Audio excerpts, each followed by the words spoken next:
Ahora sí, muy buenas tardes. Soy Carmen Vergara, subdirectora de Comunicaciones del Centro de Políticas Públicas de la Universidad Católica, y le doy la bienvenida al seminario virtual Hoja de Ruta para potenciar la investigación clínica como motor de investigación, desarrollo e innovación para Chile, organizado por el Centro de Políticas Públicas UC. Esta actividad se enmarca en el ciclo de seminarios del concurso de políticas públicas en el que se presentan los resultados de los 8 proyectos ganadores de la versión 2025. En el concurso de políticas públicas UC, equipos interdisciplinarios de académicos y académicas de la universidad investigan temas de relevancia nacional con el objetivo de entregar propuestas de política pública. Este concurso existe hace 20 años y durante todos estos años se han presentado y elaborado más de 180 propuestas en temas muy diversos de interés público. Hoy vamos a presentar la investigación Hoja de Ruta para potenciar la investigación clínica como motor de desarrollo en investigación y desarrollo e innovación para Chile, que ha sido desarrollada por quienes nos acompañan aquí, los académicos Fernando Altermat del Centro de Investigaciones Clínicas UC y Escuela de Medicina UC, Marcelo Barrientos de la Facultad de Derecho de la Universidad Católica, Javiera Lenis de la Escuela de Salud Pública de la Universidad, Paulina Ramos de la Escuela de Medicina y Centro de Bioética UC, Sergio Ruiz de la Escuela de Medicina UC y Luca Valera del Centro de Bioética UC y Universidad de Valladolid de España. Agradecemos especialmente a las y los panelistas y autoridades que hoy nos acompañan, a la doctora Caterina Ferrecchio, directora nacional del Instituto de Salud Pública, al doctor Emiliano Soto, expresidente y actual miembro de la Comisión Ministerial de Ética e Investigación en Salud del Ministerio de Salud, y Mariela Formas, vicepresidenta ejecutiva de la Cámara de Innovación Farmacéutica. A todos los asistentes les cuento que pueden hacer sus preguntas y comentarios a través del chat. Para ello les sugerimos seleccionar la opción a todos los panelistas y todos los participantes porque así todos podemos leer y comentar lo que ustedes escriban. Además, les comento que este seminario estará disponible mañana junto con la presentación en el sitio web www.politicaspublicas.uc.cl. Entonces, ahora vamos a comenzar. Invitamos a Fernando Altermat, que va a presentar los resultados del estudio realizado en representación de todos los participantes de este estudio. Adelante, Fernando. Muchas gracias, Carmen. Voy a compartir mi pantalla entonces. Y ahí debería verse ya como presentación.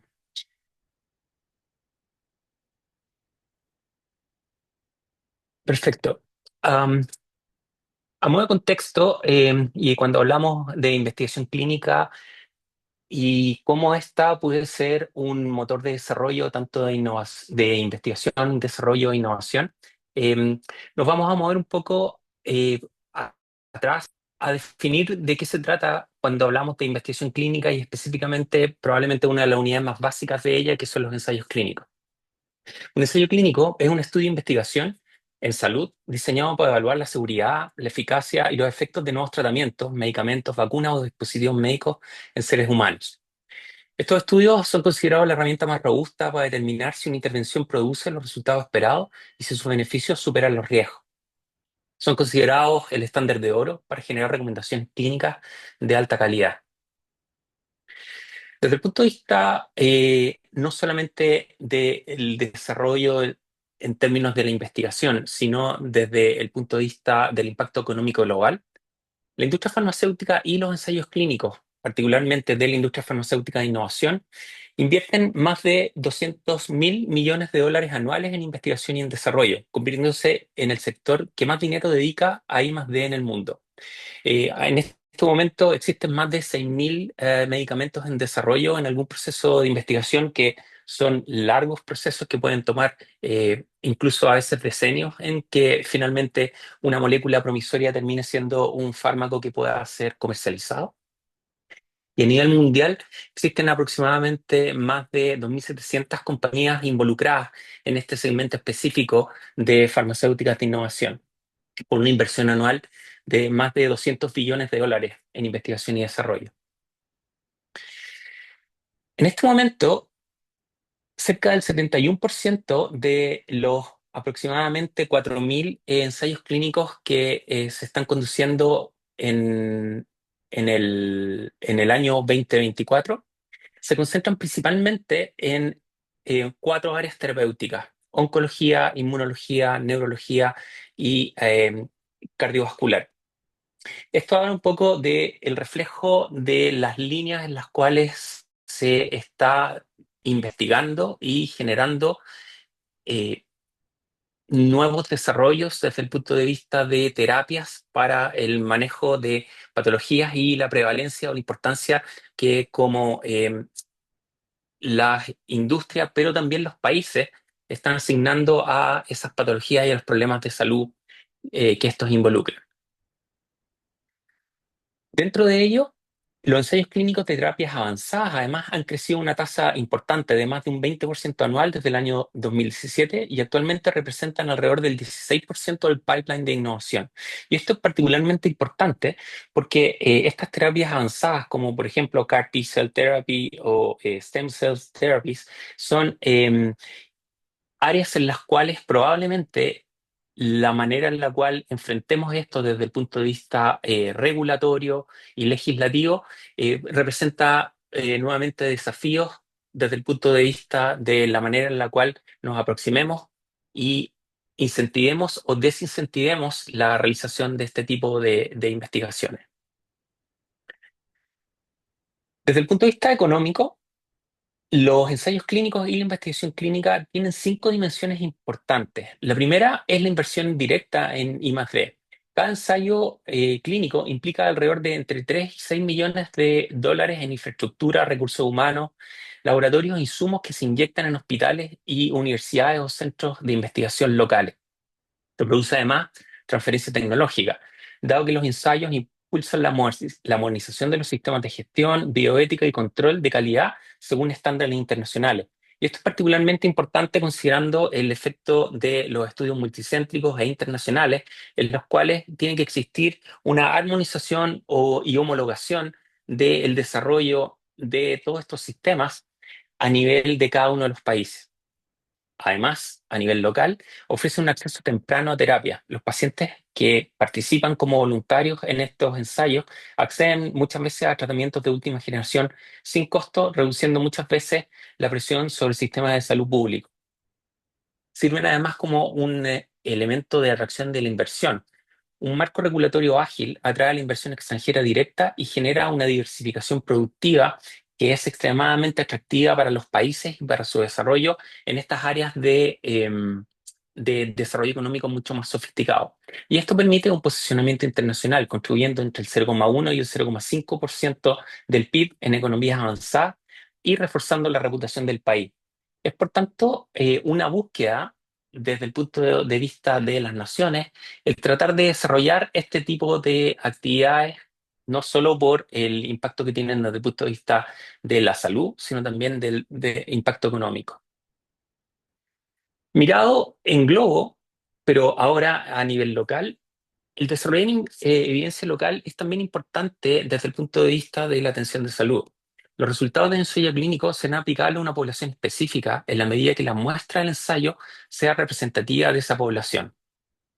Es, por ejemplo, relevante destacar que existe abundante evidencia sobre diferencias significativas en el efecto de medicamentos según la edad, el sexo, la etnia y el contexto local.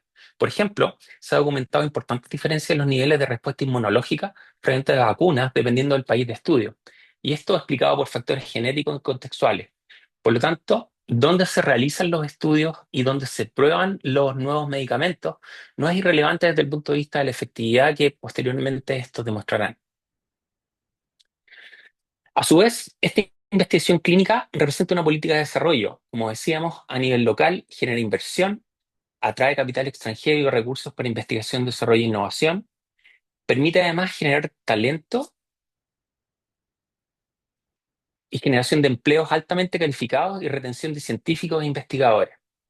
A su vez, posibilita la innovación, la transferencia tecnológica y la formación de capacidades y posiciona a nivel internacional los países como un destino confiable para la ciencia y la innovación.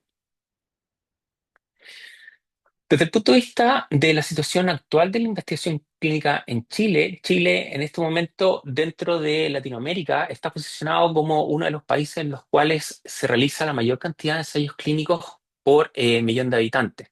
Sin embargo, estamos todavía lejos de aquellos países en los cuales puntean el número de ensayos clínicos por millón de habitantes, existiendo, por tanto, una brecha de oportunidad de crecimiento que es significativa. Hasta este momento, nosotros tenemos 20,8 ensayos clínicos por millón. El objetivo de este proyecto y del presente estudio fue diseñar una hoja de ruta para potenciar la investigación clínica en Chile con un eje estratégico de desarrollo científico y tecnológico, proponiendo modificaciones regulatorias según los más altos estándares éticos y jurídicos internacionales. Desde el punto de vista de los objetivos específicos, lo que buscamos fue identificar actores, facilitadores y barreras regulatorias, éticas, económicas y operativas que incidan en la realización de investigación clínica en Chile. Queremos también comparar la experiencia internacional en cuanto al marco regulatorio, a políticas e incentivos para la investigación clínica y finalmente proponer mecanismos de simplificación regulatoria para agilizar los procesos de aprobación e implementación y así fortalecer el ecosistema nacional de investigación clínica. Para poder realizar esto, durante el transcurso de este proyecto, levantamos información a partir de una revisión de la literatura académica y diversos informes. Hicimos además un análisis de datos de fuentes secundarias de The Clinical Trials, información disponible en ANIT, el Instituto de Salud Pública y Corfo. Realizamos también entrevistas con grupos focales, con algunos de los actores claves, y hicimos comparaciones de benchmarking internacional en Latinoamérica, Norteamérica, Europa y Asia. Identificamos además y clasificamos algunas de las barreras, principalmente en la coordinación intersectorial entre los distintos actores, como el Ministerio de Ciencia y Tecnología, el Ministerio de Salud o el Ministerio de Economía, aquellas normas nacionales que rigen la investigación clínica en algunas de sus distintas facetas, y los procedimientos de aprobación dependientes del Instituto de Salud Pública y los comités éticos científicos. Y tratamos de ahondar un poco más en aquellas contradicciones y vacíos legislativos dados por las múltiples cuerpos legales en los cuales la investigación clínica se encuentra regulada y alojada en estos distintos cuerpos legales. Y finalmente, a través de un proceso de validación y retroalimentación que incluyó talleres con los actores clave para poder ajustar nuestras propuestas, buscamos generar una propuesta que a su vez pueda ser evaluada desde el punto de vista de su viabilidad con algunos indicadores específicos. Vamos ahora a concentrarnos en la descripción de la experiencia internacional en relación a la investigación clínica y los ensayos clínicos. Probablemente el estándar de oro sigue siendo Estados Unidos, con una agilidad regulatoria que es bien reconocida. La Food and Drug Administration responde a una IND application en 30 días, entregando un silencio positivo. En otras palabras, si es que no existen observaciones durante ese plazo acotado, se da como por la posibilidad de seguir avanzando en la aprobación. Y los comités de ética o IRBs son centralizados para estudios multicéntricos desde el año 2017, de alguna manera facilitando entonces la interacción y la comunicación en el caso de estos estudios que son realizados en diversos centros. Estados Unidos además cuenta con un ecosistema robusto, con un financiamiento para investigación clínica proveniente del Instituto Nacional de Investigación en Salud, créditos fiscales para investigación y desarrollo, y un mercado enorme que motiva la inversión doméstica y también abierta al resto del mundo, ¿ya? Sin embargo, presenta múltiples desafíos, principalmente asociados a los costos más altos y una complejidad, cumplimiento normativo que es continuo y que muchas veces permi- genera el que muchas de las compañías o iniciativas busquen a su vez ampliarse hacia otros mercados y otros sitios en los cuales realizar estos estudios. Por otra parte, la Unión Europea ha ido trabajando durante el último tiempo en procesos de armonización y aumentar su eficiencia. De hecho, se creó recientemente un portal único europeo que permite una solicitud única para múltiples países, reduciendo así significativamente los tiempos de aprobación.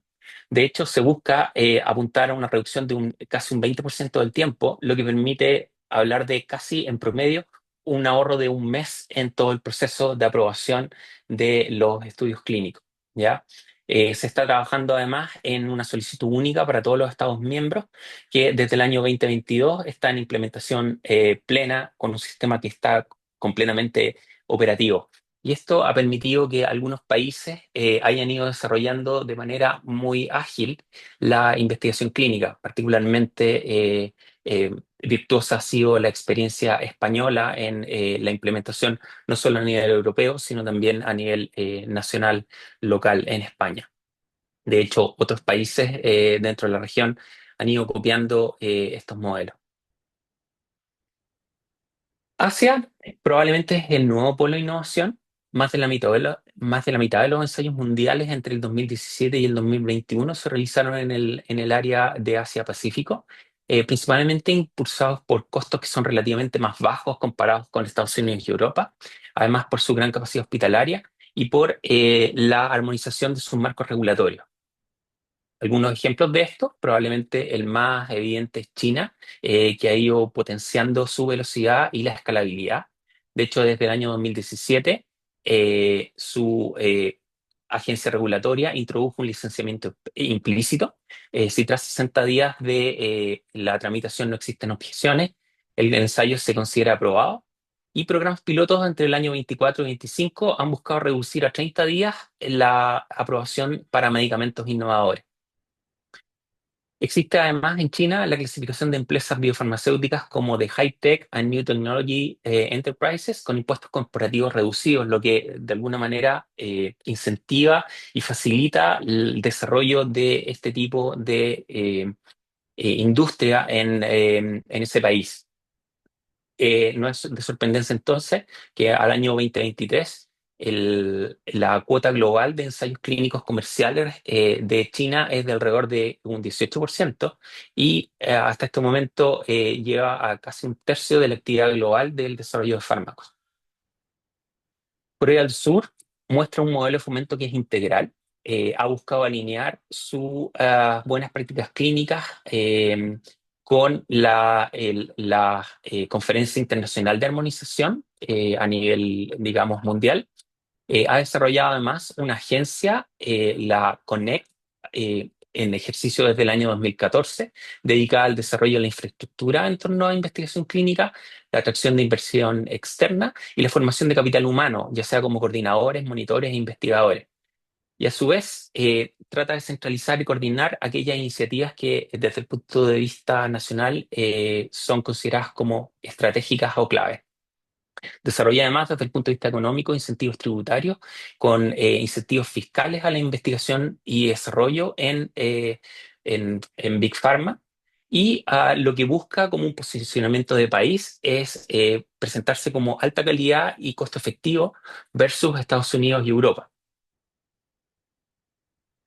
Japón se ha centrado principalmente en esta misma línea, apuntando hacia terapias avanzadas y vías especiales, optando por una estrategia basada en vías regulatorias especiales para productos de medicina regenerativa y terapias avanzadas.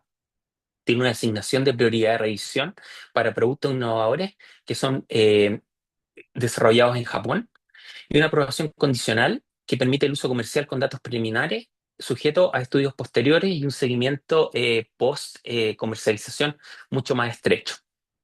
Y cuenta además con una inversión pública, con apoyo a startups de salud y ciencias de la vida muy importante.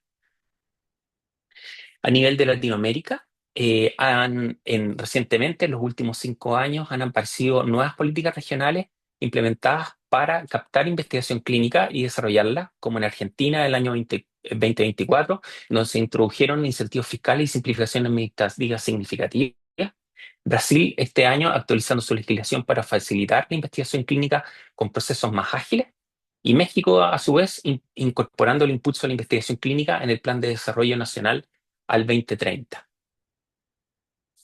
¿Qué podemos sacar como lecciones de la experiencia internacional? No solo de los ejemplos que acabamos de mostrar, sino también del resto del análisis comparado que realizamos en el estudio, que los países exitosos comparten características comunes en sus estrategias para potenciar la investigación clínica. Primero, un enfoque nacional centralizado. Por ejemplo, Reino Unido y Corea del Sur lograron una mejor coordinación con este abordaje nacional. Sin embargo, cabe mencionar que otros ejemplos, como por ejemplo en Canadá, esta implementación no centralizada mostró ser menos efectiva. Además, la existencia de guías preestablecidas que permiten homogeneizar y sistematizar los procesos de evaluación ética y regulatoria buscan además una aprobación rápida con protocolos para revisión acelerada en estudios que son considerados como prioritarios y la generación de agencias para guiar a los investigadores y los centros de investigación en los procesos aprobatorios. ¿Cuál es la situación ahora llevado a Chile? La política pública en investigación clínica en Chile se caracteriza por una institucionalidad que está en construcción, pero sigue siendo bastante fragmentada. De hecho, los informes más recientes hablan de una pérdida de la competitividad regional. Por ejemplo, acá en información del año 2025 de la Cámara de Innovación Farmacéutica, muestra que el crecimiento en Chile el crecimiento anual compuesto de investigación y ensayos clínicos fue de 3,9 en comparación con el crecimiento en Argentina de 7 y 6% en Brasil. Esto, desde el punto de vista de las pendientes y las trayectorias, habla de una brecha acumulada de alrededor de 60 estudios clínicos perdidos por la pérdida de pendiente que hemos ido de alguna manera desarrollando en los últimos años. Esta pérdida de competitividad regional, particularmente en áreas terapéuticas asociadas a patologías crónicas como obesidad, diabetes, hipertensión, que son enfermedades que son de alta importancia desde el punto de vista de la carga de enfermedad para Chile, muestran que nuestro país no ha crecido en términos de su desarrollo en estas áreas, mientras que Argentina y Brasil crecen a tasas de 9 y 7,4% anuales respectivamente. Y esto representa una pérdida de alrededor de 138 millones de dólares al año en términos de pérdida de inversión de investigación y desarrollo. Durante el levantamiento de la información, nosotros evidenciamos cuáles podían ser las dificultades que en nuestro país estaban reflejando esta pérdida de competitividad. Nos dimos cuenta que existen esencialmente tres grandes áreas. Primero, las barreras regulatorias y jurídicas. Segundo, una barrera que es más bien estructural, que tiene que ver con la fragmentación institucional. Y tercero, una asimetría de financiamiento, que estos tres puntos los vamos a ahondar un poquito más en detalle en las siguientes diapositivas. Desde el punto de vista de las barreras regulatorias y legales en la investigación clínica en Chile, podemos hablar de un elemento jurídico. Hay un marco protector que se ha convertido de alguna forma en un obstáculo. Las normas diseñadas para proteger a los participantes han generado en la práctica un entorno que ha sido a veces de incertidumbre jurídica y que puede desincentivar la innovación y la investigación, especialmente en el sector académico, ¿ya? Nosotros evidenciamos principalmente dos grandes focos. Primero, en la Ley 20.850, particularmente en la modificación del artículo 111 del Código Sanitario en términos de del régimen de responsabilidad. Hay una ambigüedad crítica estableciendo una responsabilidad por daños con ocasión de la investigación con una presunción de causalidad. En la práctica, se acerca a una responsabilidad que es casi objetiva, generando una enorme incertidumbre para los patrocinadores y las aseguradoras. Segundo, hay un plazo de prescripción que es desproporcionado. La acción para reclamar prescribe en 10 años desde la manifestación del daño, que es un plazo muy superior a los estándares internacionales y a las normas civiles generales, lo que encarece e inhibe la implementación de los seguros, que son fundamentales para la puesta en marcha de estos estudios, tanto desde el punto de vista de los estudios académicos como aquellos por encargo de la industria. Por otra parte, el segundo foco ha sido efectos inhibitorios no deseados de otras legislaciones que de alguna manera han influido en la actividad de la investigación clínica, tanto por encargo como académica. Particularmente en la Ley 20.584 de Derechos y Deberes de los Pacientes, particularmente en su artículo 28, cuya reglamentación estricta para los participantes incapacitados de consentir, restringen de facto la investigación, por ejemplo, en demencia o en enfermedades neurodegenerativas. Y más recientemente, la ley de neuroderecho, cuya redacción concebida bajo una lógica que es nuevamente extremadamente precautoria, nuevamente arriesga a inhibir severamente la investigación en neurociencia, repitiendo de alguna forma los errores de la ley 20.584. En conjunto, la paradoja en esto es clara. Con el afán de proteger, que es un interés que es encomiable, hemos terminado por excluir a poblaciones que más necesitan de la investigación para encontrar nuevas terapias, particularmente con el perfil epidemiológico y de envejecimiento de nuestra población. Estos tipos de patologías requieren tener un foco prioritario y este tipo de legislación con una interpretación que resulta demasiado precautoria, corre el riesgo de desincentivar el desarrollo de la investigación. Por otra parte, existe, según nuestro análisis, una fragmentación institucional, dado que hasta este momento hay una ausencia de una estrategia nacional y una falta de coordinación entre los actores clave, el Ministerio de Salud y el ISP, los servicios de salud y los hospitales, que son muchas veces las instancias en las cuales se implementan y se conducen los estudios clínicos, el Ministerio de Ciencia y Tecnología, CONANIT, y el Ministerio de Economía, que de alguna forma corren por carriles que son muchas veces paralelos. ¿Cómo se representa esto? En varios síntomas. Primero, la inexistencia de una ventanilla única a la cual acceder y con distintas instancias que van en distintas carriles, muchas veces paralelos y no dialogantes, entre la aprobación ética, todo el componente regulatorio y contractual. Y finalmente, la falta de una gobernanza centralizada que impulse el sector como una idea fuerza y no como un componente de la parte asociada a salud, ciencia y tecnología y economía, solo por mencionar algunos. Finalmente, nos detendremos en algunos hallazgos de la simetría del financiamiento y una dependencia crítica del financiamiento privado y, limitado al apoyo, y un limitado apoyo estatal para la investigación clínica académica. Y aquí haremos un doble clic en algunos síntomas, como por ejemplo el insuficiente fondo de instrumentos públicos como Fondesit o FONIS para la realización de investigación clínica y las bajas tasas de adjudicación para proyectos en el área de biomedicina en el último tiempo.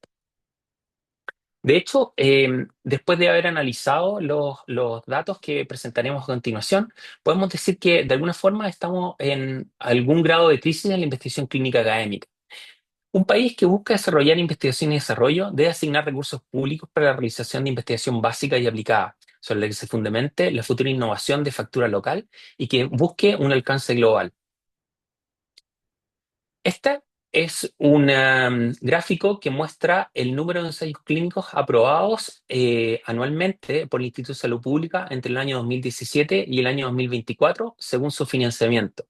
Como ustedes pueden ver en el gráfico, principalmente los ensayos clínicos aprobados por el Instituto de Salud Pública son aquellos de fondos privados y no de fondos públicos o desde fondos gubernamentales.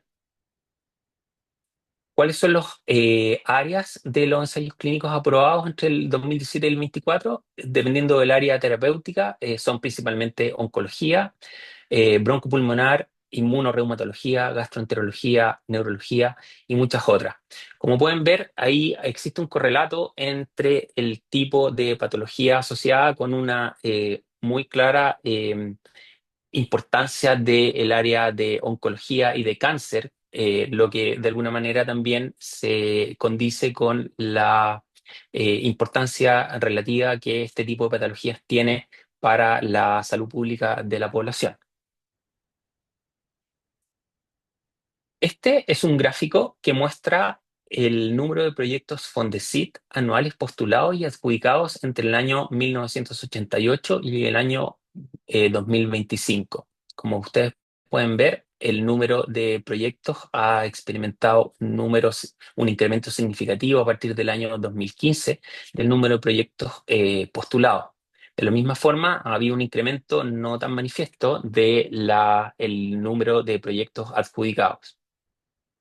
Sin embargo, cuando hacemos un doble clic respecto al número de proyectos postulados y adjudicados en el área de biomedicina, vemos que particularmente en los últimos 15 años ha habido una caída significativa del número de proyectos adjudicados, lo que de alguna manera habla que desde los instrumentos Fondesit, la cantidad de estudios en el área de biomedicina y de investigación clínica ha ido experimentando una caída que es significativa.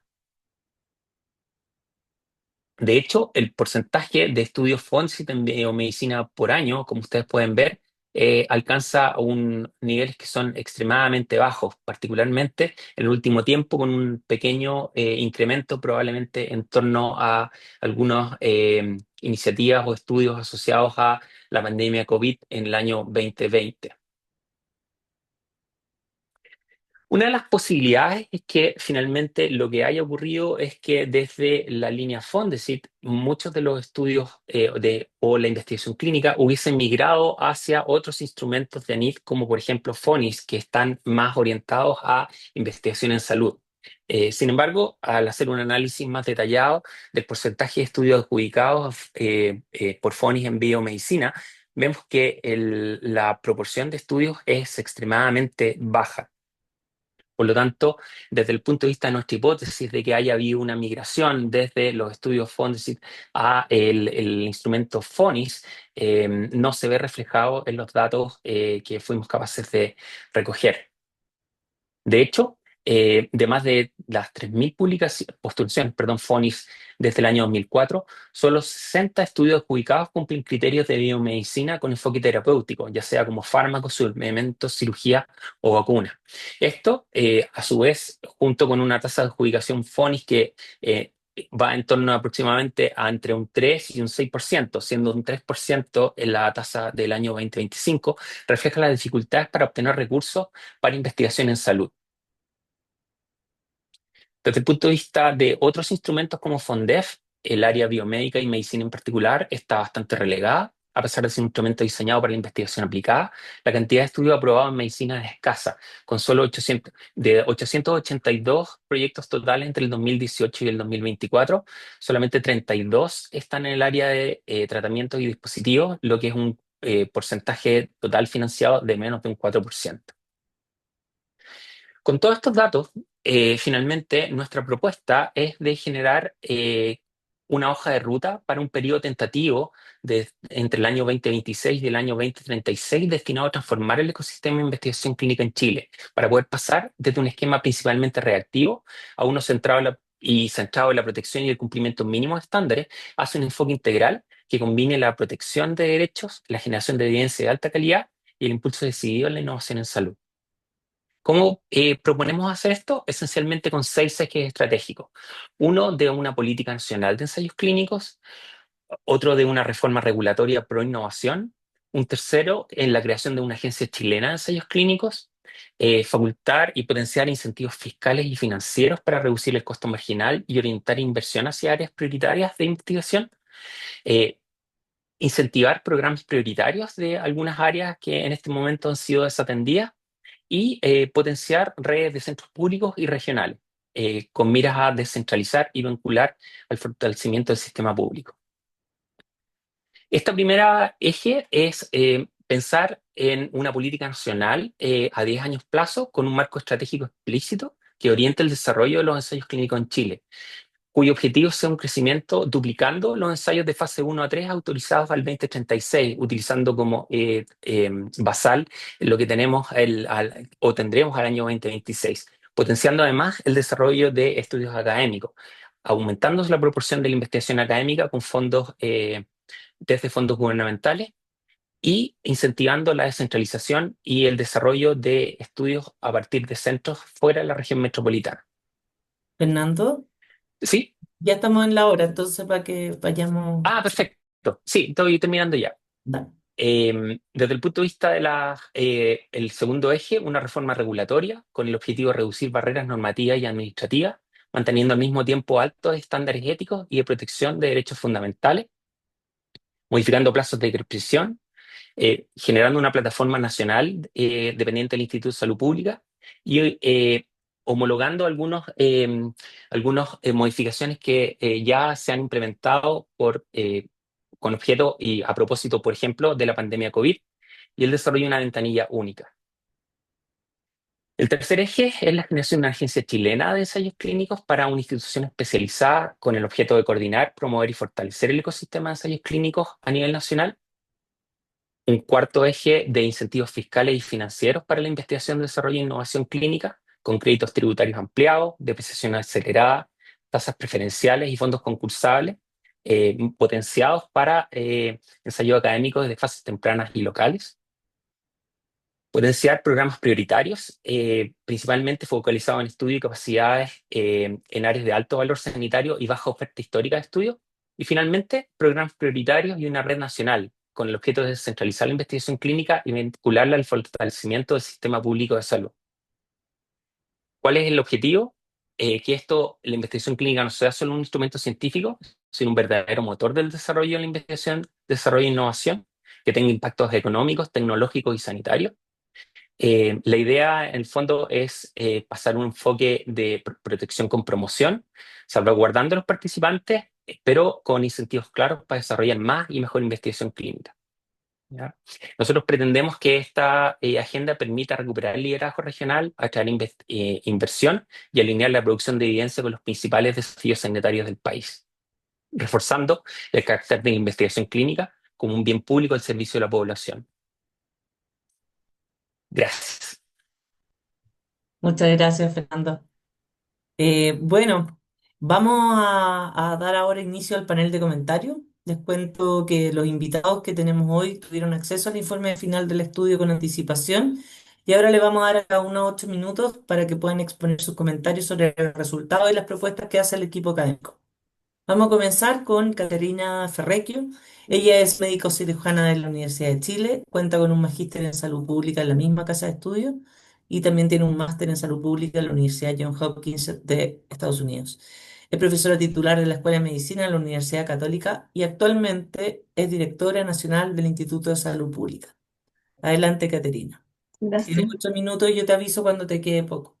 Me gustaría compartir una breve PPT que tengo. Adelante. Espera,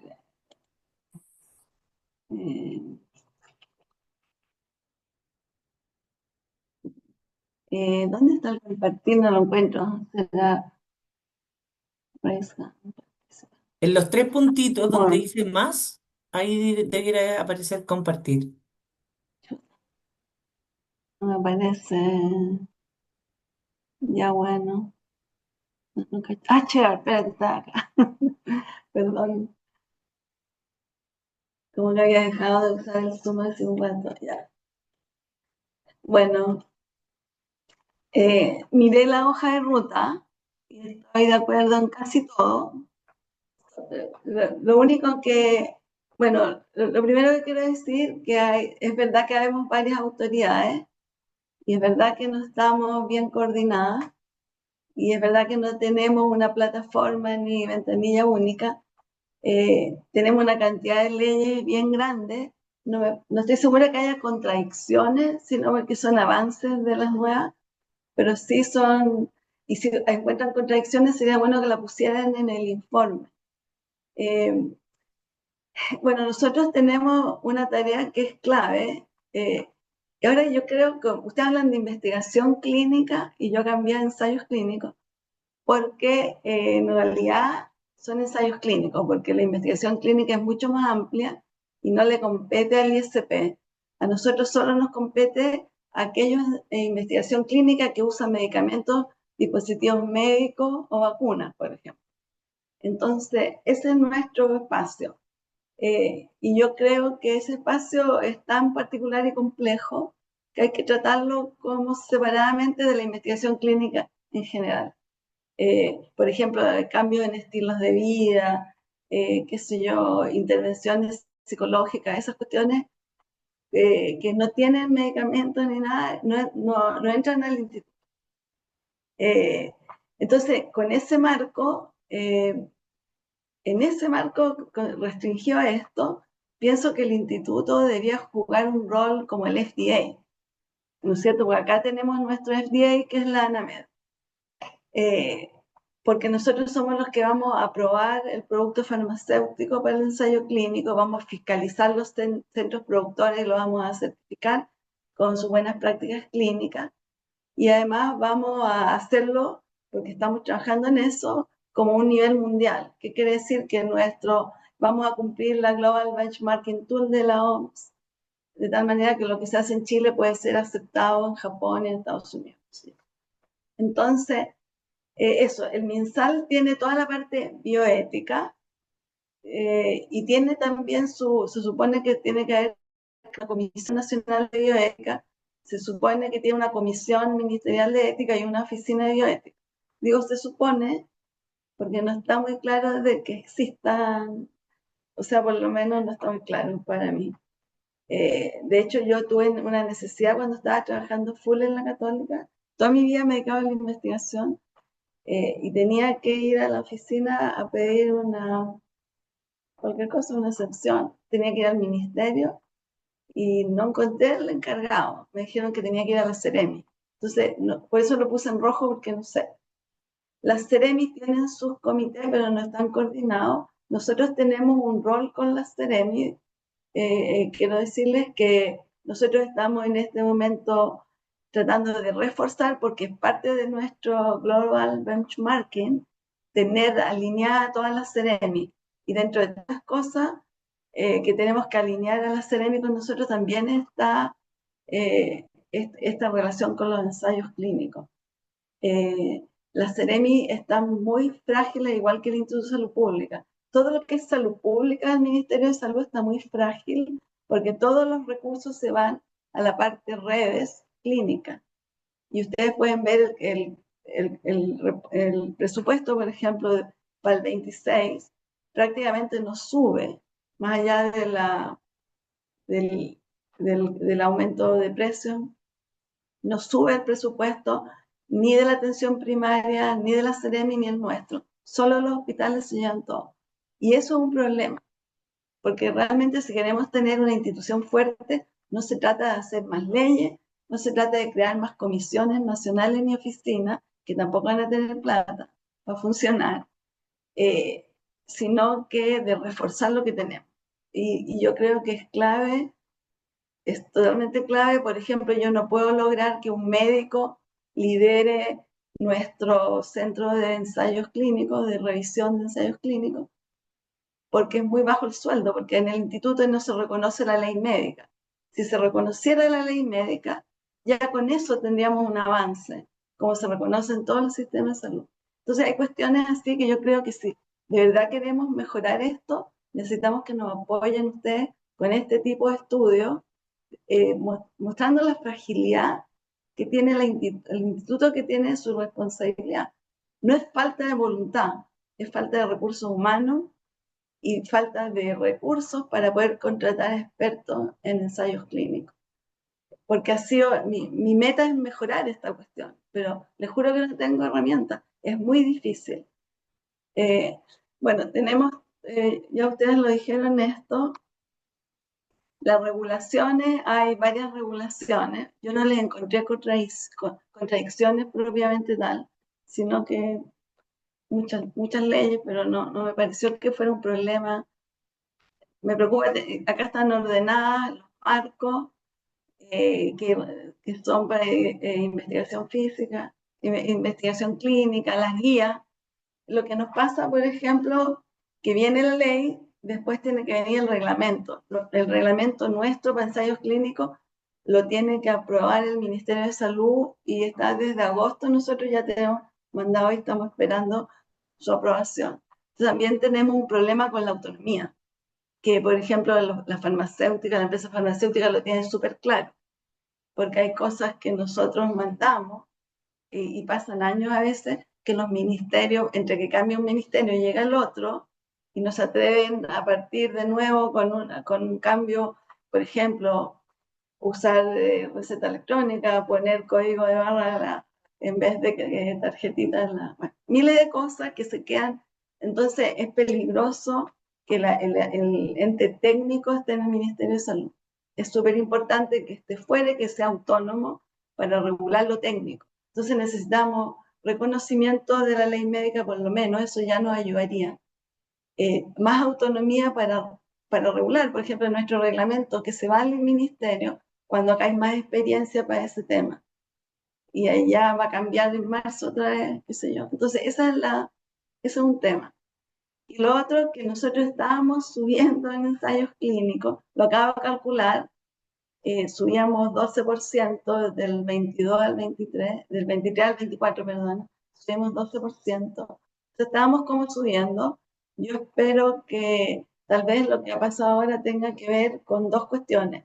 No, hemos tenido que achicar el presupuesto 2 años consecutivos acá en el ISP por restricción del Ministerio de Hacienda. Esa restricción lo que tuvimos que hacer es no, para no echar gente, porque implicaba también achicar el presupuesto que ya había estado aprobado por recursos humanos.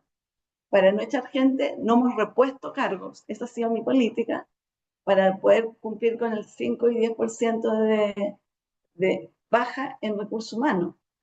Y entonces se perjudicó el grupo de ensayos clínicos. Y ahora queremos llamar, porque ahora no nos volvieron a restringir, entonces vamos a tratar de llamar a un cargo. Pero me gustaría, por ejemplo, que fuera un médico, porque no pueden solo ser químicos farmacéuticos, para conversar, para analizar la cuestión. Y para eso necesito que nos reconozcan esa ley. Eso, eso es lo que les quería mencionar. Y tal vez Perfecto. de su presentación pedirles que agreguen la necesidad de fortalecer al ente regulador. Algo muy importante, la plataforma única, que ustedes también lo toman, estandarizada, eso lo vamos a hacer sí o sí, y queremos todo el apoyo de ustedes también en este proceso. Queremos que sea estandarizada, que se pueda usar en todas las, o sea, sumarnos a una que se pueda usar en todas las Américas, que puedan entrar los médicos, los pacientes, y que puedan ver un paciente que vea si su medicamento está siendo estudiado, o su médico que pueda verlo y llamar al que está haciendo el estudio para que lo sume, etcétera. O sea, realmente, y lo otro, que lo conversaba también con la gente de la CIF, es que no tiene por qué uno estar esperando el comité de ética para hacer el examen del medicamento. Entonces, hacerlo en paralelo. Eso, hay cosas que se pueden hacer sin cambios de leyes. Yo creo que en este momento podemos hacer mucho sin cambios de leyes, sino que yo estoy de acuerdo con las observaciones que yo la conocía de antes, a la ley Ricardo Soto, los problemas que se han incorporado, eso hay que cambiarlo, y no está en nuestras manos, tampoco está en manos del Ministerio del Congreso. Pero sí está en nuestras manos agilizar cómo esta cosa hacer en paralelo las revisiones y tratar de montar esta plataforma, ojalá nos puedan ayudar. También poder alinear a las Ceremi para que estén en línea con sus aprobaciones éticas y que las podamos subir a una página común. O sea, en la plataforma también queremos poner lo ético. Eh, eso Estamos yo en el creo. tiempo. Eso, muchas gracias. Buenísimo. Vamos a tener tiempo después de contestar algunas preguntas. Eh, bueno, muchas gracias por los comentarios. Me gustaría darle la palabra entonces a continuación al doctor Emiliano Soto. Él es médico cirujano en la Universidad de Chile, ha sido médico ginecólogo del Hospital Clínico San Borja de Arriarán, fue presidente del Comité Ético Asistencial del Hospital San Borja y del Comité del Servicio de Salud Metropolitano Central.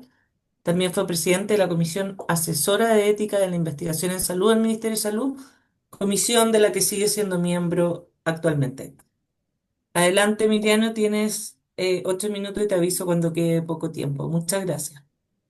No, gracias a ustedes. En primer lugar, reiterar el agradecimiento por la invitación a este seminario.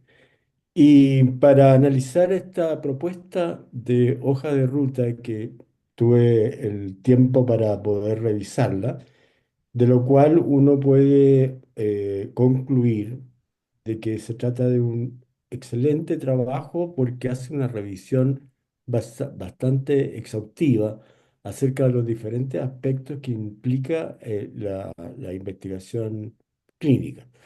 Una salvedad, sí, ¿eh? todo lo que está en este proyecto está referido a ensayos clínicos, o sea, aquellos ensayos que se refieren al uso de medicamentos, de dispositivos o de vacunas.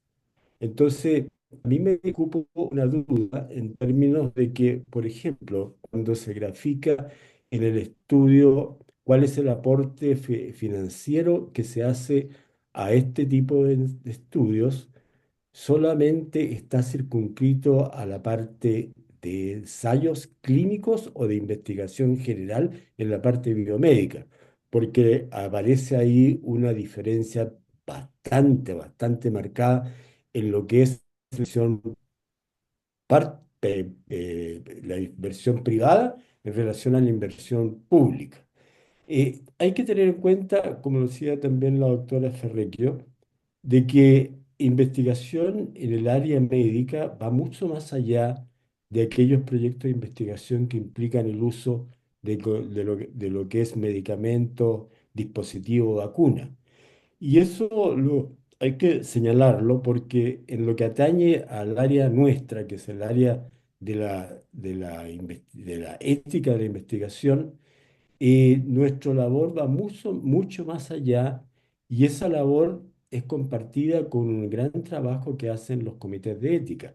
O sea, los comités de ética científicos no solamente se centran en revisar ensayos que tienen que ver con lo que les señalé, sino que además hay una amplia gama de investigaciones que involucran a seres humanos y que no se relacionan con el área de nuevos medicamentos, vacunas o dispositivos. En relación a lo que es la ética de la investigación, se habla bastante bien, se hace un muy buen análisis en el proyecto acerca de lo que es en la actualidad la forma como los investigadores tienen que actuar frente a los comités de ética. Sin embargo, yo tengo ahí una diferencia en el sentido de que parecería como que en la parte de los comités de ética sería difícil y no habrían plazos establecidos para tener una respuesta en relación a la presentación del proyecto. Hay que recordar de que esto está muy bien delimitado legalmente y todo investigador que presente un proyecto de investigación tiene un lapso, el comité de ética, para emitir un informe dentro de 45 días. Se podrá hablar, se podrá discutir, se podrá pensar de que a lo mejor este plazo es muy largo y tratar de acortarlo, pero con el trabajo que hay que realizar, aparte de todos los ensayos que tienen que ver con los ensayos clínicos, ustedes se pueden imaginar de que es bastante difícil de que ese lapso pueda ser disminuido. Sin embargo, es un tema que hay que tratar. Eh, en relación a los comités de ética, en Chile, desgraciadamente, como en todas las áreas de la economía o del funcionamiento del país, existe una falta de expansión regional de los comités de ética. Y es así como, por ejemplo, en los dos extremos del país, en la región de Arica y en la región de Magallanes, ni siquiera existe un comité de ética público que esté asociado a los servicios de salud, cosa que hemos tratado de incentivar, de a que a lo menos en todos los servicios de salud exista un comité de ética científico acreditado que permita a los investigadores tener la posibilidad de acceder a un comité. El otro problema que se analiza cuando se habla en esta revisión es lo que concierne a la multiplicidad de revisiones que tienen que hacer someter los investigadores cuando son trabajos de investigación que implican varios centros.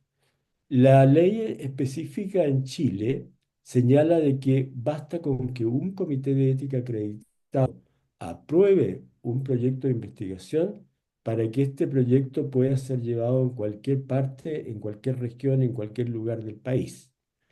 Dejando sí una ventana abierta a que los directores de las instituciones en las cuales se van a realizar estos proyectos puedan requerir la opinión del comité de ética de su respectiva institución o de la institución a la cual pertenezcan. La verdad es que hay lugares, como es el Comité de Ética del Servicio de Salud Central, que me, me tocó presidir, en que cuando apareció esta regulación de que bastaba que un proyecto llegara aprobado por un comité de ética acreditado, pudiese ser inmediatamente aceptado, se tomó la política de que todos los proyectos que iban a ser que pretendían ser llevados a cabo en dependencia del servicio de salud, independientemente que ya vinieran con una aprobación de un comité de ética acreditado, fueran revisados nuevamente o darle una opinión al director de la institución desde el comité de ética de su propio servicio. Ello tiene también una justificación, ¿ya? En Chile tenemos diferentes regiones, tenemos diferentes comunidades, tenemos diferentes instituciones de salud que tienen diferencias importantes en términos de la población a la cual atienden y por lo tanto el proyecto de investigación que ha sido aprobado por un comité de ética en un sector o para una institución puede ser totalmente divergente la opinión que se pueda tener en otra institución o en otra región, ¿ya?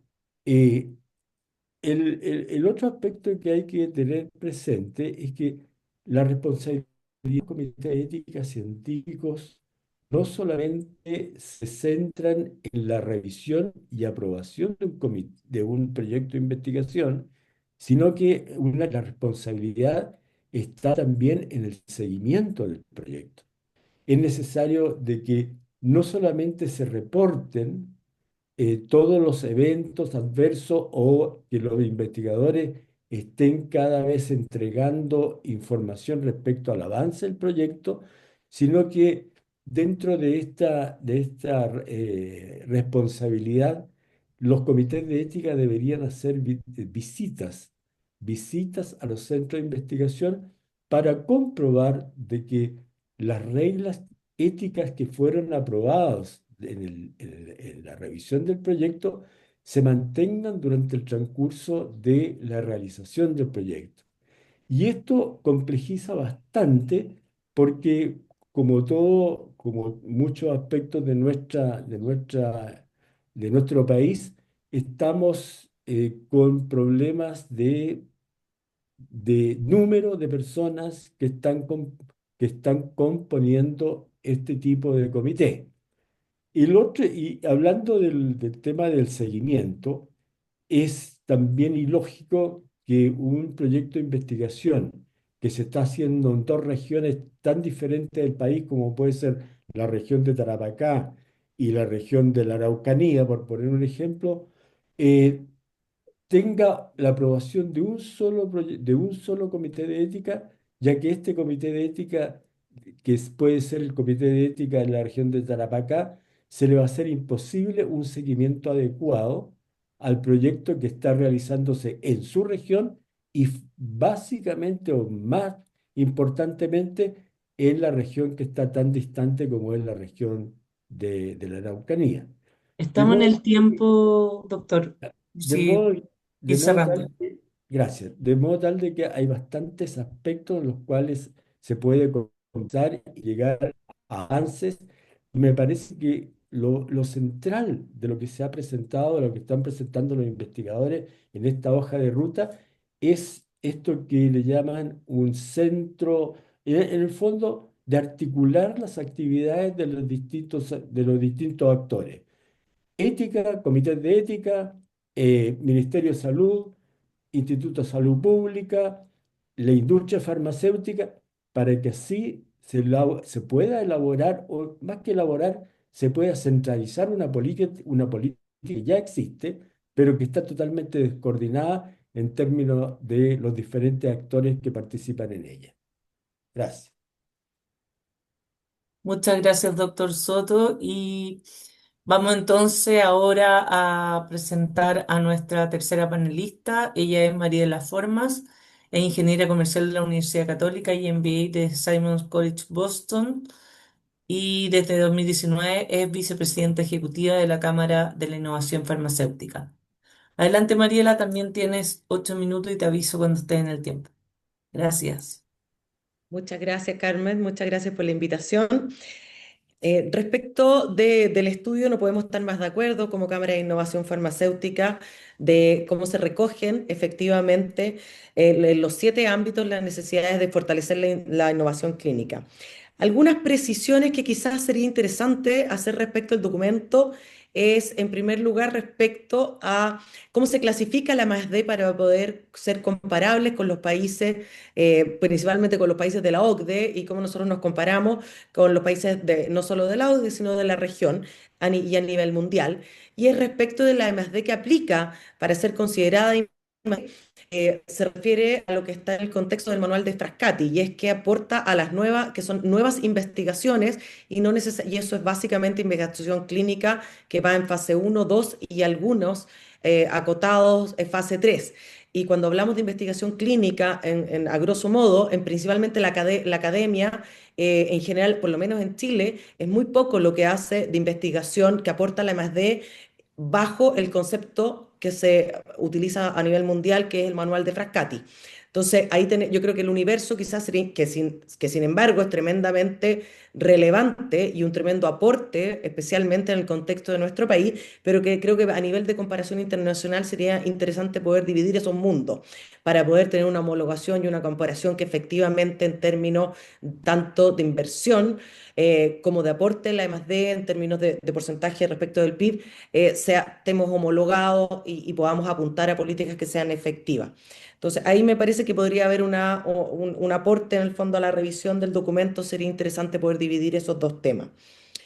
Luego, creo que efectivamente coincido con la directora, con la doctora Ferrecho, que efectivamente hay cosas que podemos hacer sin cambios regulatorios y cosas que necesariamente para dar un salto necesitamos cambios regulatorios. Y en ese sentido, cosas que hoy día, para no perder competitividad frente a países que están cambiando sus políticas, porque efectivamente la investigación clínica es una inversión que tiene externalidades positivas, tanto en el ámbito de desarrollo económico, desarrollo social e investigación biomédica y políticas públicas en salud. Y por lo tanto, están haciendo que nuestras ventajas competitivas que hasta hoy día teníamos y donde somos el país con número de investigación clínica por habitantes más alto de la región, vamos a perder competitividad y probablemente el año 2025 vamos a ver que esos números no, esa posición la estamos perdiendo. O sea, nosotros ya vemos con nuestros datos que efectivamente estamos perdiendo esa posición.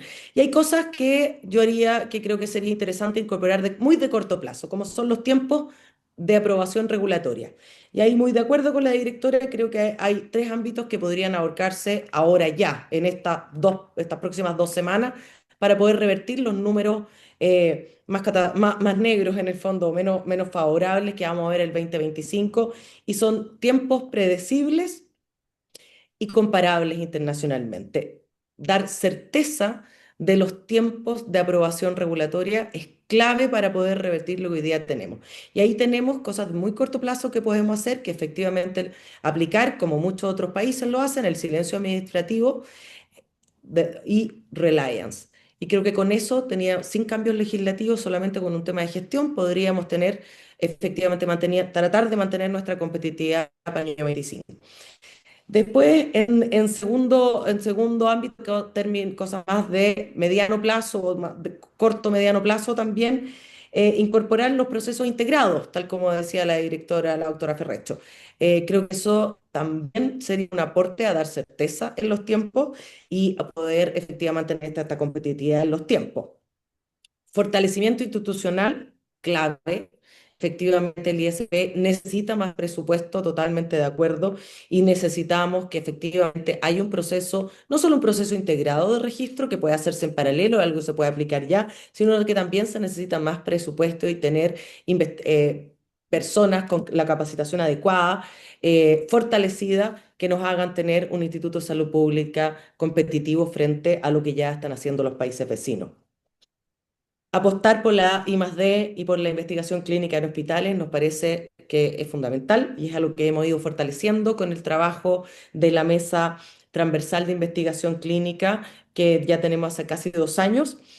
eh, Generar indicadores que nos permitan compararnos y poder tomar decisiones a tiempo cuando estos indicadores estemos alejándonos en el fondo de los tiempos competitivos de quienes nos compiten. Y tiempo, me refiero a tiempo a indicadores que lleven, que tengan tiempos de aprobación, tasas de reclusamiento, participación pública de hospitales públicos, participación regional y contribución a la I+D. Creo que esos 5 indicadores son claves, los países los están alto y es la única forma que tenemos de medirnos, tomar medidas tempranas. Respecto a temas que son más de largo plazo, efectivamente coincidimos con muchos de ellos y creo que es fundamental levantar las barreras regulatorias y las barreras regulatorias aquí son 4 cambios legislativos que son fundamentales. Como tal lo dice el informe, el 95% de la I+D bajo el manual de Frascati lo hace la industria farmacéutica y efectivamente uno de los artículos que más impacta es la continuidad de tratamiento, que es el artículo 111E.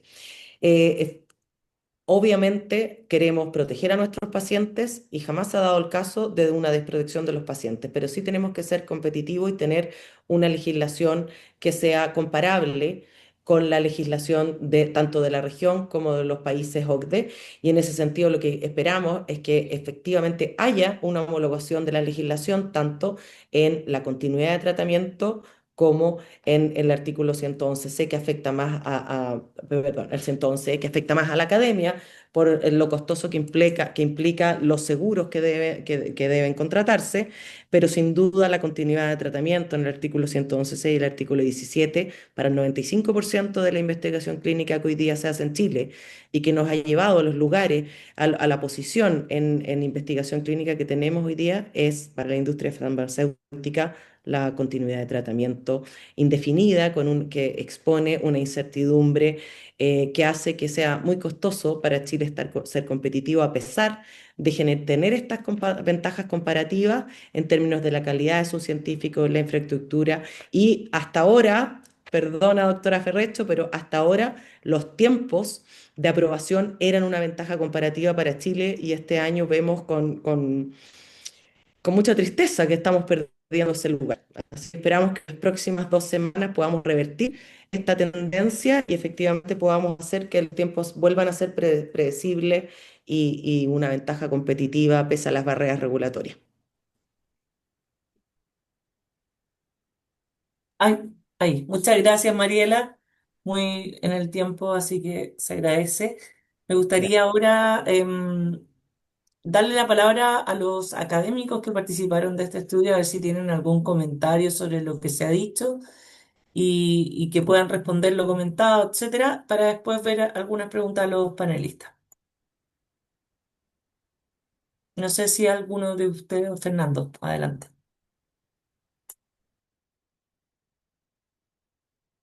Estás muteado.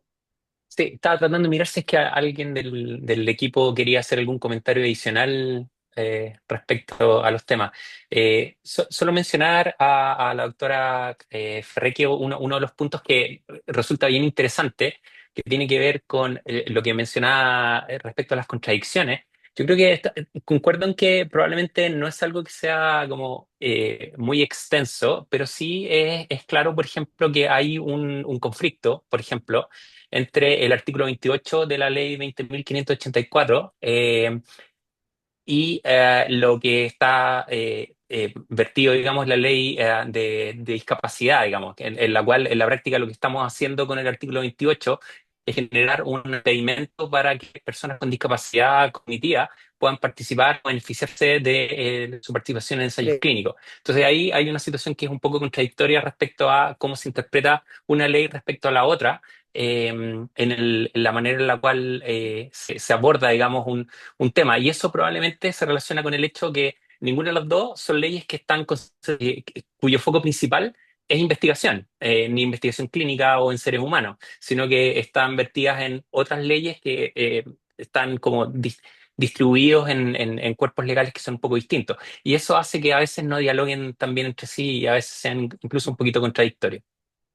Perdona, ¿puedo solamente decir que sería bueno que lo explicitaran los ejemplos, Sí, porque de así todas más maneras, fácil. absolutamente.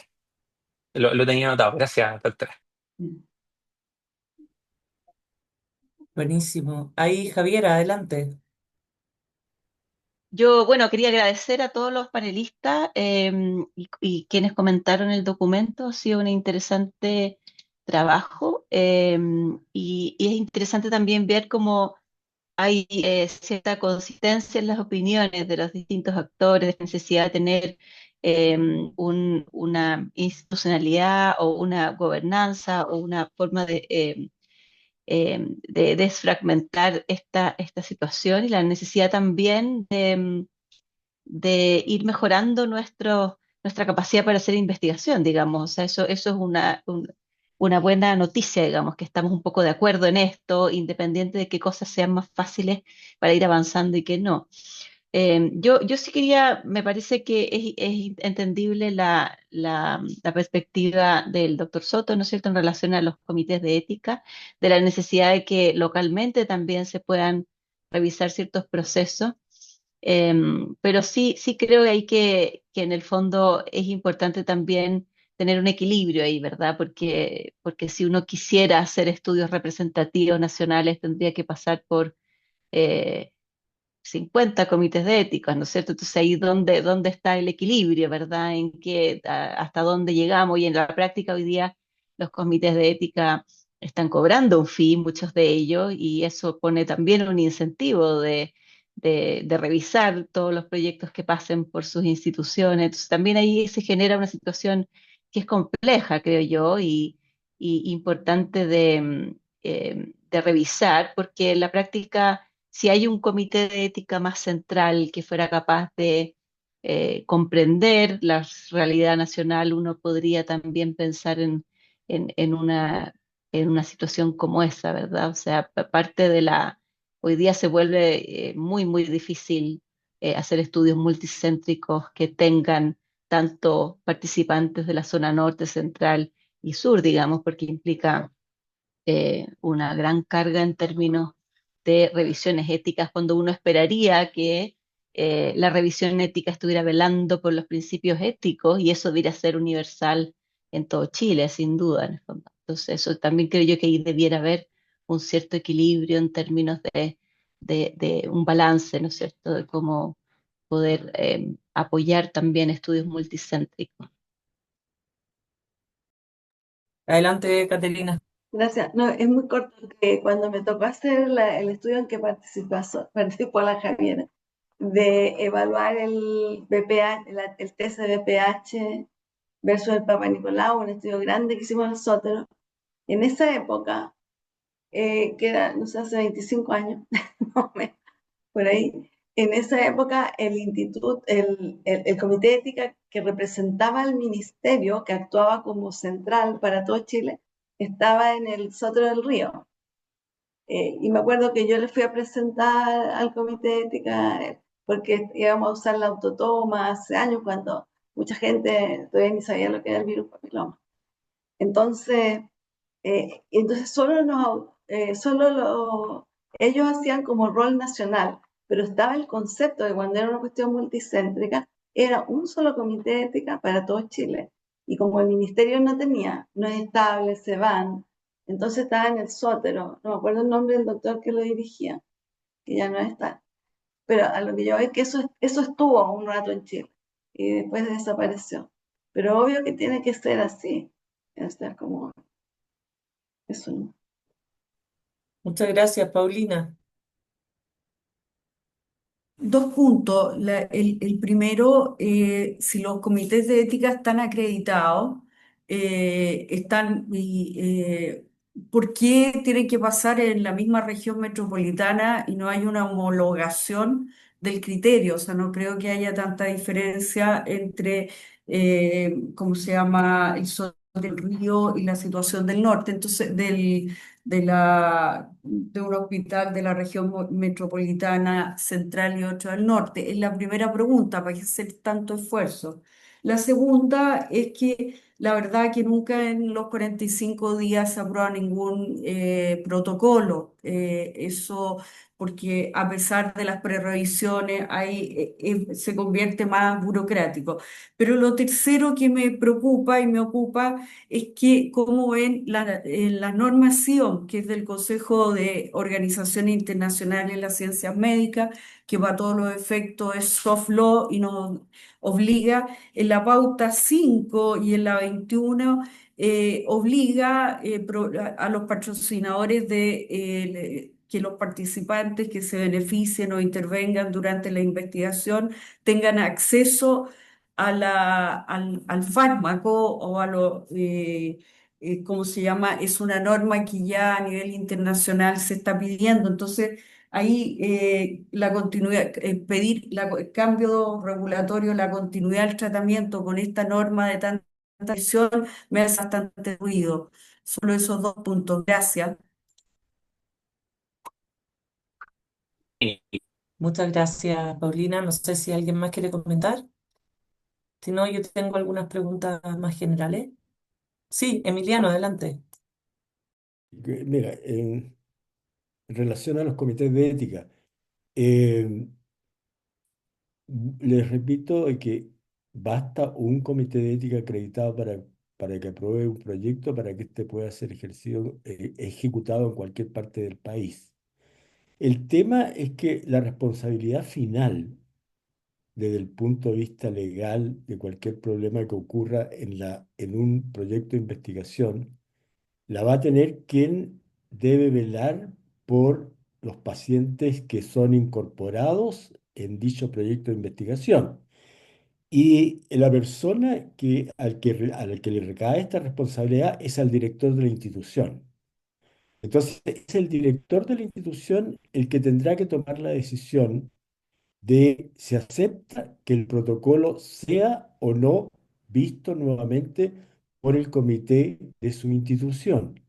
Es una responsabilidad que ya mostró un primer problema en un caso que ocurrió en el sur del país, en el cual pacientes que fueron incorporadas en proyectos de investigación por nuevos medicamentos del área oncológica, después hubo un evento adverso grave, severo, y el cual comprometió desde el punto de vista de un proceso judicial al director de la institución, que es el director del hospital al cual pertenecía esta paciente que fue incorporado en el proyecto de investigación. Entonces, es complejo tomar una decisión que diga, mira, basta con que el proyecto venga aprobado por un comité para que yo sencillamente lo tenga casi la obligación de permitir que sea realizado en la institución que el director está dirigiendo.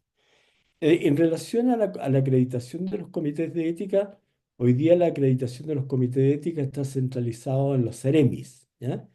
Y nuestra comisión ministerial, que es una comisión asesora, no es una comisión resolutiva, sino que asesora a las autoridades, acabamos de terminar un trabajo de revisión de las pautas de acreditación, porque creemos que las pautas con las cuales se está hoy día evaluando a los comités de ética que postulan a la acreditación merecen ser revisadas y actualizadas, ¿no? Gracias. Muchas gracias, Marcelo. Y vamos a una ronda muy corta de preguntas porque ya nos estamos quedando sin tiempo. Gracias. Gracias por las observaciones. Algunas dejan pensando, pero en principio, claro, yo quería mencionar sobre la pregunta que hay en el cumplimiento de la ley 19.880, ¿no? En relación a la exigencia de simplificación.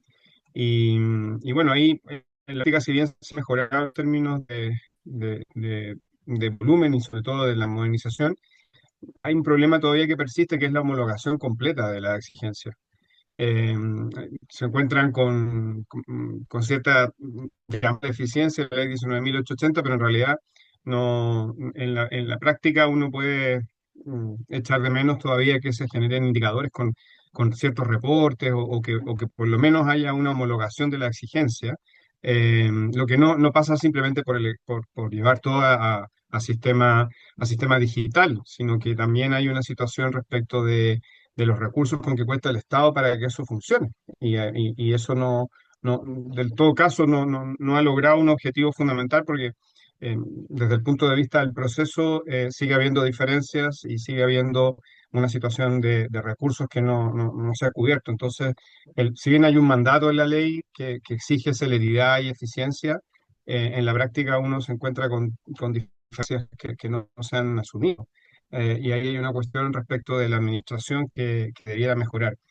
En la experiencia comparada, por lo menos la generación de indicadores con reporte semanal, perdón, semestral, en el desempeño de ensayo clínico podría ser una buena alternativa, ¿no? Eso. Muchas gracias, Marcelo. Nos quedamos lamentablemente sin tiempo. Tenemos muchos comentarios y preguntas del público, pero me gustaría antes de cerrar a cada uno de los panelistas, si pueden en 1 o 2 minutos, eh, resumir quizá o decir qué creen que son los aprendizajes prioritarios para Chile en términos de la coordinación intersectorial o cuál es la gran oportunidad que ven para reposicionar a Chile como líder regional en investigación clínica, como un mensaje al cierre. Y con eso vamos a ir terminando. Adelante, Caterina. Ya. Oye, voy a aprovechar. Bueno, yo pienso que no podemos esperar los cambios normativos que son lentos, lentos, lentos, lentos. Yo no alcanzo a esperarlo. Entonces, yo creo que hay que partir con algunas cuestiones.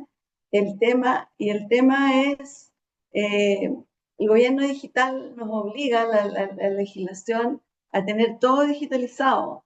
Y también que si un humano presentó sus documentos en un lugar, el Estado no le puede pedir que lo vuelva a presentar en otro. Eso dice la ley actual, que tenemos un plazo hasta el 27 para cumplir, hasta el 2027. Y eso quiere decir que si alguien le presenta a este comité de ética, en el peor de los casos es el comité de ética A, que va a compartir todo el material, no el paciente. No le pueden volver a pedir, es una ley, no le puede volver a pedir al paciente. Entonces, yo creo que nosotros estamos como, cuando hablamos de la plataforma, estamos pensando en el proceso de digitalización que estamos obligados y que no haya nada de papel, que los médicos no suban cosas en papel y los pacientes tampoco y si hay que compartir con el director de hospital, lo comparte el propio comité de ética con sus observaciones, con su discusión, para que el otro comité, por último, no le diga, oye, pero ustedes no miraron esto otro que a nosotros nos preocupa, qué sé yo, empieza el diálogo. Y eso ya está ocurriendo en parte. Nosotros, por ejemplo, estamos interoperando con aduanas, con otros ministerios. Entonces, no es algo que, como les digo, como instituto tenemos plazo hasta el 2027 para tener todo digital, nada de papel. Entonces, eso es algo que uno puede empezar a hacer como modelos y empezar a forzar que los servicios no te quieran revisar todo de nuevo o fundamental porque lo quieren hacer.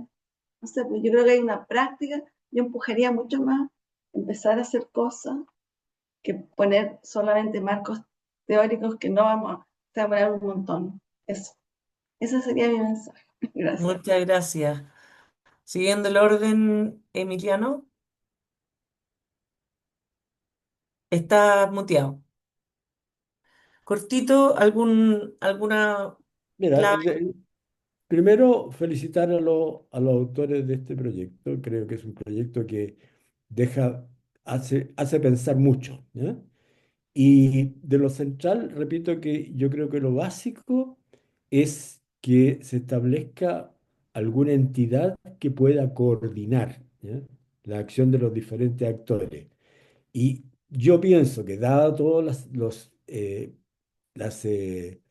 las exigencias económicas que implican la creación de cualquier organismo y con la falta de recursos que tradicionalmente existen en el país, especialmente en lo que se refiere al área sanitaria, donde hay una cantidad cantidad enorme de temas que son mucho más importantes resolver el tema de hacer una coordinación para investigación. Creo que sería una muy buena idea de crear esta agencia central de coordinación, pero la que debería partir debería ser la industria farmacéutica, que debería empezar a elaborar una idea al respecto de lo que ha sido aquí en este proyecto eh, explicitado o solicitado. Eso. Muchas gracias, Emiliano. Y por último, Mariela, ¿por dónde deberíamos empezar? ¿Cuáles serían las oportunidades que ves? Bueno, nosotros ya hemos empezado desde el año, de hace un par de años ya, el año antepasado, que tenemos la mesa de colaboración para la investigación clínica, que la forman en parte eh, personas de comité de ética, seremías, directores de hospitales, de la industria, gente de la industria, de la CRO. Es una mesa que reúne a más de 80 personas que efectivamente también participan algunos miembros de la Universidad Católica, autores de este estudio incluso, y que efectivamente es una mesa que lo que pretende es homologar las mejores prácticas que hemos visto a nivel mundial. Efectivamente, México cambió su política y sentó a la mesa tanto a todos los involucrados, porque en colaboración y en conjunto efectivamente podemos hacer que Chile vuelva a ser un hub de investigación clínica a nivel regional y mejorar nuestros tiempos, tanto en el corto plazo como en generar políticas que van desde del corto plazo efectivas y cosas más prácticas en el fondo, hasta generar una política nacional de atracción de investigación clínica que creemos que efectivamente tiene este impacto tanto en el desarrollo económico como social y médico en nuestro país. Y por eso ya hemos partido hace 2 años, así que invitamos a todos quienes aún no sean parte que se sumen a esta mesa. Que efectivamente junta, incluso hay gente del Ministerio de Salud, la gente de investigación clínica del ISP también participa, es una mesa de colaboración pública-privada que creemos que efectivamente debemos empujar todos para que logremos ser este hub de investigación clínica que todos aspiramos a ser. Así que muchas gracias por esta invitación, muchas gracias por este documento que recoge en gran parte el trabajo que ha hecho la mesa. Yo diría que prácticamente está todo recogido aquí y faltan un par de cosas nomás de incorporar. Y así que bueno, muchas gracias Fernando por la invitación y Sí. muchas gracias al Centro UC de Políticas Públicas. Los esperamos a los que no sean parte en la mesa de colaboración para la investigación clínica en Chile, que ya ha tenido grandes avances. Buenísimo, muchas gracias Mariela, muchas gracias a todos los panelistas, a los autores académicos de este documento. Les contamos que el video de este seminario, así como la presentación, va a estar disponible en nuestro sitio web a partir de mañana, es www.politicaspublicas.uc.cl. Y el artículo final, que está en preparación sobre este proyecto, será publicado en el libro Propuestas para Chile, que se lanzará en abril del 2026, así que ahí podrán acceder a él online.